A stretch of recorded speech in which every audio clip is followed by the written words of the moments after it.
시청자 여러분 안녕하십니까? 한 주간 지역을 달궜던 가장 핫한 뉴스를 정리하는 인천 뉴스콕 시간입니다. 우리 지역 인천에는 지난 한 주 동안 어떤 일들이 있었을까요? 주요 이슈 함께 짚어봅니다. 인천 뉴스콕 지금 시작합니다.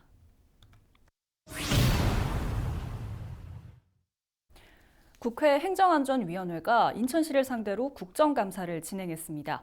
이번 국정감사의 핵심 쟁점, 바로 붉은 수돗물 사태였는데요. 의원들은 인천시의 행정 부실 대처를 지적하며 책임자 처벌을 요구했습니다. 인천시는 재발 방지를 약속했는데요. 이재필 기자가 취재했습니다. 취재 내용 보고 오시죠. 67일 동안 26만 가구의 피해를 야기한 붉은 수돗물 사태. 인천시 국정감사의 핵심 쟁점 또한 붉은 수돗물이었습니다. 붉은 수돗물 사태가 인재로 판명난 만큼 인천시의 대처에 대한 비판이 높았습니다. 인천시는 대한민국 3대 대도시죠. 그런 대도시에서 100일 동안 이게 붉은 수돗물 문제로 인천시 그렇게 분노하고 또 집단 민원이 야기된 문제는 아마 인천시 행정기관에서 가장 처음이라고 그래요. 특히 권은희 의원은 최근 불거진 탁독의 조작 의혹에 대해 문제를 제기했습니다. 인천지방경찰청 지능범죄수사대는 지난 9월 사태 당시 공천 정수장의 탁도 측정 기계를 끈 혐의로 인천시 상수도사업본부 공천 정수장 소속이었던 A씨 등 2명을 불구속 입건했습니다. 환경부는 지난 6월 붉은 수돗물 원인 조사 중간 발표에서 탁도계가 고장나 탁도 측정이 이뤄지지 않았다고 밝힌 바 있습니다. 환경부의 발표와 경찰의 조사 내용이 맞지 않는 겁니다. 조작 사실을 숨기고 공장이라고 환경부 조사단이 발표하게끔 했습니다. 이렇게 조사단에도 사실을 은폐할 정도면 이런 수질 관리 행태가 이번 한 번만일까요? 박남춘 인천시장은 우선 수사 결과를 지켜본다는 입장입니다. 그리고 상수도 관련 시설 조작 시 모든 근거를 남길 수 있도록 시설 정비에 이미 착수했다고 답했습니다. 이뿐 아니라 인천의 상수도 시설 선진화를 위해 민과 관 그리고 전문가가 함께 힘을 모아 계획을 구상 중이라고 덧붙였습니다. 그래서 그 혁신위원회나 이런 걸 꾸린 것도 우리 공무원들의 손으로 또 우리들만의 생각으로 이 위기를 전화요구의 계기로 삼는 데는 한계가 있다고 생각했기 때문에 위원장서부터 전부 우리 민간위원장 선임드리고 붉은 수돗물 사태를 계기로 체질 개선에 들어간 인천시. 하지만 붉은 수돗물 여파는 아직 이어지고 있습니다. 헬로티비 뉴스 이재필입니다. 네, 인천시 국감 현장 보고 오셨습니다. 네, 이재필 기자 예상했던 대로 붉은 수돗물 사태가 핵심 쟁점이었네요. 네, 맞습니다. 붉은 수돗물 사태, 환경부의 조사 결과 인천시의 대처 미흡이 주요 원인으로 이미 지적된 바가 있죠. 인재라는 표현도 당시 환경부는 썼었습니다. 네. 두말할 것도 없었습니다. 국정감사에 참여한 대다수의 의원들이 인천시의 대처 미흡을 질타했고 문제를 야기한 책임자에 대한 그 강도 높은 처벌을 요구했는데요. 이에 대해 박남춘 인천시장도 붉은 수돗물 사태에 대한 인천시의 대처 미흡 충분히 자기들은 실수를 인정을 한다. 네. 미흡을 인정한다. 라고 말을 하면서 이를 알기 때문에 다시는 같은 실수를 반복하지 않기 위해서라도 그 민과 관 그리고 전문가들과 함께 다각도로 해법을 모색하고 있다라고 덧붙였습니다. 이 붉은 수돗물 사태 참 큰 충격을 안겼잖아요. 네. 그래도 인천시는 이번 기회를 좀 계기로 상수도 정책 전반을 좀 손보겠다 이런 입장인 것 같은데 어떻습니까? 맞습니다. 가장 대표적인 게 앞서 리포트에서도 언급을 했지만 인천시 상수도 혁신위원회죠. 민과 관 그리고 전문가로 구성이 되어 있는데요. 상수도 시스템 개선 방향을 정하면 이를 정책에 반영하겠다는 겁니다. 시민들의 입장도 반영을 하고 전문가의 의견도 반영을 하고 그리고 이를 진행하는 공무원들의 상황도 반영을 하고 네. 예. 앞서 리포트에서도 언급했지만 박남춘 시장이 이처럼 민과 관 그리고 이제 민과 관 그리고 전문가가 같이 혁신위원회를 구성한 이유는 공무원 조직만으로는 변화하기 힘들겠다라고 이제 판단을 한 부분에 있습니다. 네. 최근 혁신위원회가 이제 깨끗한 수돗물을 위한 단기 혁신 과제를 발표했는데요. 간략하게 내용을 살펴보면요. 공공기관 내 음수대를 만들어 공무원의 그 수돗물 직접 운용을 확대키로 했습니다. 이는 공무원들이 직접 수돗물을 마시는 모습을 보여줌으로써 시민들에게 수돗물이 안전하다라는 것을 이렇게 인식을 시켜주기 네. 위해서입니다. 그리고 수돗물 정보를 스마트폰 등을 통해 시민들에게 공개하고 수돗물 운영 민관 거버넌스를 조례로 정해서 운영하는 방안을 추진하기로 했습니다.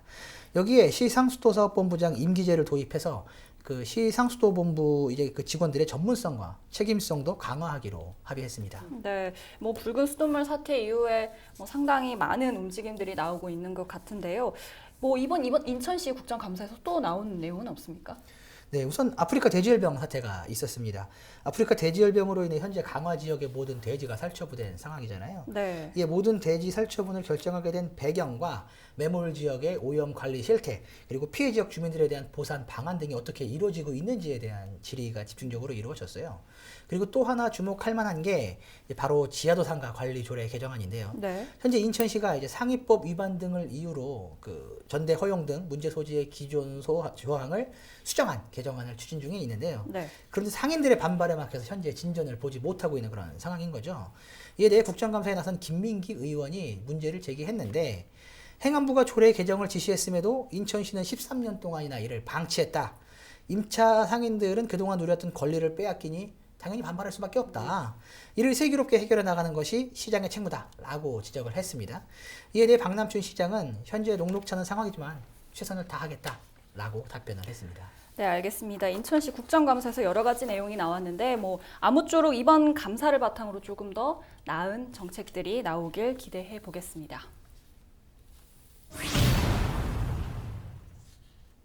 네, 다음 소식 이어갑니다.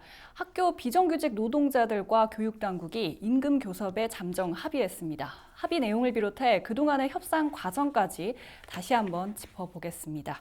네, 이정아 기자, 학교 비정규직 막판 협상에서 극적 좀 합의를 이뤄내지 않았습니까? 네. 2차 급식대라는 피했는데 협상이 됐다니까 다행이네요. 결과 좀 어땠는지 설명해 주시겠어요? 네, 양측은 기본급을 1.8% 인상하기로 합의했습니다. 애초 5% 인상률을 주장했던 연대회의가 교육당국의 뜻을 수용을 한 건데요. 또 내년에는 기본급을 2.8% 인상하기로 했고 교통비를 6만 원에서 10만 원으로 올리기로 했는데 이것을 기본급에 포함을 하면서 정리가 됐습니다. 네. 이로써 17일부터 이틀 동안 계획했던 2차 총파업도 취소됐습니다. 막판 합의에 큰 걸림돌로 작용했던 근속수당 문제도 있었는데 현재는 32,500원인 근속수당을 두고 올해와 내년에 각각 1,500원과 1,000원을 올려서 최종적으로 35,000원으로 인상하기로 합의했습니다. 뭐 막판 합의가 이루어지긴 했지만 네. 사실 그동안 협상에 좀 상당한 진통이 있지 않았습니까? 그동안 그렇죠. 좀 예. 걸어온 길을 이야기해 주시죠. 네, 방학 전에 이미 1차 총파업이 있었습니다. 지난 7월 진행됐던 1차 총파업에는 전국의 학교 비정규직 노동자 2만 2천여 명이 참여를 해서 전국 2,500여 개 학교에서 급식이 중단된 바 있습니다. 네. 이때 급식 대란, 돌봄 대란 뭐 이런 말들이 나오면서 일선 학교에서도 대응책 마련에 힘을 쏟았었고요. 또 일부 학교에서는 학생들이 이 직접 전달한 메시지를 조합원들에게 전달을 하면서 응원하고 또 격려하는 움직임도 이어졌었는데요. 학교 비정규직 노조와 교육당국의 재교섭이 당시에는 결렬됐습니다. 서로 간의 입장차가 계속 있어 왔고 또 파업 직후에 열린 교섭에서는 그 차이가 더 뚜렷해져서 연일 좀 파행으로 이어지는 모습이었는데요. 당시에 이제 애당초에 이제 학교 비정규직 노조 측은 기본급 6.24% 인상과 구급 공무원의 80%로 올리는 공정임금제 시행을 요구를 했었는데 반면 교육당국은 전년 대비 기본급 1.8% 인상안을 고수를 하면서 이 재정 여건상 예산이 또 추가로 드는 이 노조의 요구에 대해서는 사실상 수용이 좀 어렵다고 그런 입장을 내놨습니다. 네. 그 이후에 방학을 좀 맞았었죠. 그래서 잠정 중단됐던 양측의 협상이 이달 들어서 재개가 됐는데 달라진 점은 기존에는 노조가 이제 6.24%의 기본급 인상률을 요구를 했었는데 기본급을 5.45% 인상으로 낮추면서 이제 우리도 더 이상 양보할 수 없다. 노조 측은 많이 양보한 만큼 물러서기는 어렵다는 입장이었습니다. 지난 13일부터 다음 날까지 양측이 만났고 이 자리에서 협상을 벌인 결과 처음보다는 다소 진전된 이야기들이 많이 나와서 막판까지 상당한 진통을 거듭하면서 앞에서 이야기했던 것처럼 기본급 1.8%에 합의하기로 이르렀습니다. 그러니까 합의는 됐지만 마지막까지 진통은 그렇죠. 있었다. 예. 이런 이야기인 것 같은데 네. 이번 합의가 뭐 완전한 합의가 아니다. 이런 이야기도 있습니다. 네, 네, 네. 어떻습니까? 이게 잠정 합의라는 말을 사용하고 있어요. 네. 모든 직군이 다 합의에 이른 게 아니기 때문에 이 잠정 합의라는 이야기를 쓰고 있는데 영양사와 전문 상담사처럼 일 유형의 임금을 받는 이제 노동자와 돌봄 전담사 또 조리 실무원 같이 이 유형의 임금을 받는 경우에만 협상이 타결이 된 거고 네. 이게 다른 직군 그러니까 이걸 보수표에 나와 있지 않다고 해서 보수표 제외 직종이라고 부르더라고요. 특수 네. 운영 직군이나 단시간 근로자들을 포함하는데 이 보수표 제외 직종에 해당하는 조합원들의 처우에 대해서는 아직 매듭을 짓지 못했습니다. 그래서 잠정 합의라는 말을 쓰고 있고 이 협상이 계속해서 진행될 시점에 제가 학교 비정규직연대 인천지부와 문자 메시지로 계속 협의 내용을 좀 주고받았어요. 근데 네. 당시에도 이게 아직 협상이 좀 안 되고 있다 이런 얘기들이 계속 이제 와서 이게 그 이후에도 이제 상당한 시간이 흐른 뒤에야 다음 날에야 이게 이제 결과가 발표됐는데 끝까지 힘겨루기가 이루어졌다는 것을 알 수 있는 대목입니다. 이번 협상에 대한 학비연대 측의 입장과 앞으로의 계획을 직접 한번 들어보시죠. 저희가 요구한 것 중에서 굉장히 많이 인하된 그 상태에서 체결이 됐거든요. 마무리가 됐고요. 그리고 더 중요한 거는 보수표 제외 직종, 특수운영직군, 그리고 단시간 근로자. 요거는 이런 문제는 협상이 안 돼서 그 일주일에 한 번 있는 11월 말까지의 교섭에서 집중적으로 교섭을 해서 따내야 될 것 같습니다.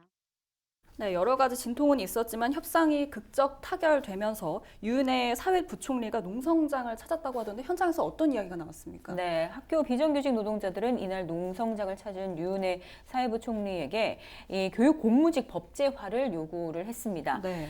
근데 이 초중등 교육법을 개정을 하거나 법을 새로 제정해서 법의 교육 공무직을 명시해 달라는 건데 여기에 대해서 유 부총리는 교육 공무직 법제화에 대해서는 사회적 합의가 필요한 부분이다.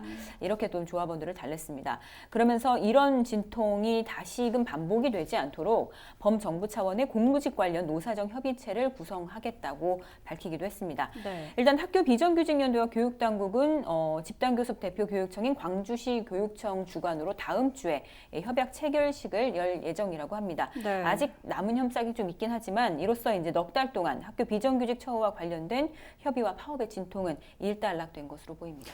네, 뭐 아직 완전한 합의라고 보기 어려운 만큼 일단 추후 교섭 내용도 계속해서 지켜봐야겠습니다. 네, 다음 소식 보겠습니다.